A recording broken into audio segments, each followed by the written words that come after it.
Apakah yang membuat seseorang menjadi pahlawan?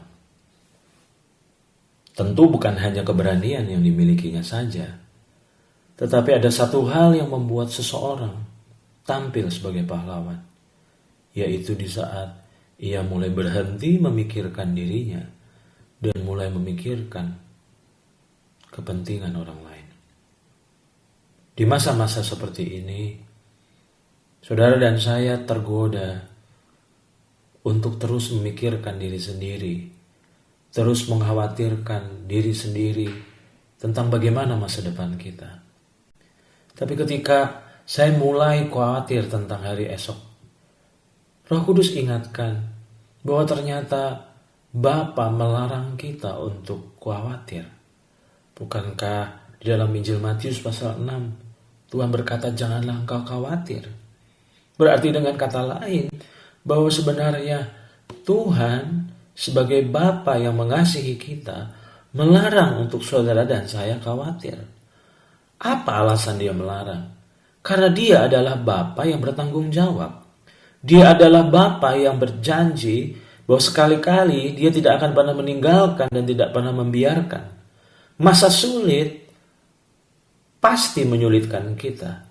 Tapi percayalah bahwa masa sulit tidak akan pernah membuat Bapa di sorga jadi sulit. Masa sulit kita bukanlah masa sulit bagi Bapa.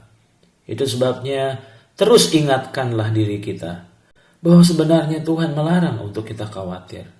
Artinya sebenarnya yang kita perlu perjuangkan, yang perlu kita pikirkan hari-hari ini bukanlah diri kita, tapi adalah keselamatan dari bangsa dan kota kita. Bukankah sebagai gereja, yaitu saudara dan saya, kita dipanggil sebagai eklesia, artinya sekumpulan orang yang dipanggil keluar untuk menentukan nasib kotanya. Artinya Tuhan memanggil kita untuk tampil sebagai pahlawan. Bukan berarti kita menjadi pribadi yang sok pahlawan, tetapi Tuhan memang memanggil kita untuk menjadi pahlawan. Apa artinya? Berhenti memikirkan diri sendiri dan mulai memikirkan keselamatan dari orang lain. Saya teringat apa yang dikatakan malaikat Tuhan kepada Gideon. Tuhan menyertai engkau ya pahlawan yang gagah berani. Berarti dengan kata lain bahwa Tuhan ingin mengingatkan kita juga bahwa Tuhan ingin supaya saudara dan saya berhenti memikirkan diri sendiri dan mulai menangkap hati Tuhan untuk keselamatan dari orang banyak di sekitar kita. Timbul pertanyaan, apa yang kita bisa lakukan? Apa yang Tuhan ingin kita lakukan hari-hari ini? Saya sangat yakin ada satu hal yang sebenarnya saudara dan saya bisa lakukan. Mungkin tidak semua di antara kita bisa memberikan sembako kepada orang-orang miskin di sekitar kita. Mungkin tidak semua orang-orang yang mendengarkan pesan ini, tidak semuanya mungkin kita bisa memberikan nasi bungkus kepada orang-orang yang sedang mengalami kekurangan. Tapi saya sangat yakin bahwa setiap saudara dan saya sebenarnya bisa melakukan satu hal yang benar-benar penting di hadapan Tuhan. Apakah itu? Di dalam Yehezkiel pasal 22 ayat yang ke-30, firman Tuhan katakan bahwa aku di sini adalah Tuhan, mencari. Jadi Tuhan ternyata sedang mencari, dan saya sangat yakin bahwa hari-hari ini Tuhan pun sedang mencari. Apa yang dia sedang cari? Aku mencari di tengah-tengah mereka seorang yang hendak mendirikan tembok atau yang mempertahankan negeri itu di hadapanku, supaya jangan kumusnahkan tetapi aku tidak menemuinya. Hal yang saya tangkap dari ayat ini, bahwa ternyata kalau saudara merenungkan kata per kata dari ayat ini dan saudara menangkap ada satu pesan yang tersirat di ayat ini, bahwa sebenarnya Tuhan sangat mengasihi manusia. Itu sebabnya jangan pernah meragukan hati Tuhan terhadap keselamatan dari jiwa-jiwa orang-orang di bangsa ini dan di kota ini. Hari-hari ini iblis sedang merajalela. Iblis sedang menunjukkan kekuatannya, menteror, mengintimidasi dunia. Tetapi saya sangat meyakini bahwa ini waktunya saudara dan saya mendengar panggilan Tuhan ini. Bahwa Tuhan ingin mencari ada orang-orang yang berdiri di hadapan Tuhan. Untuk apa? Untuk mempertahankan negeri dan kota kita.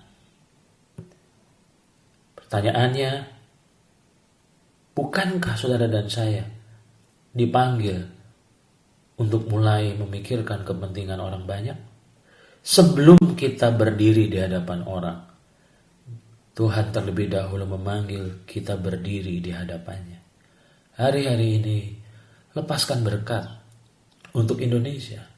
Lepaskan berkat untuk kota di mana kita tinggal.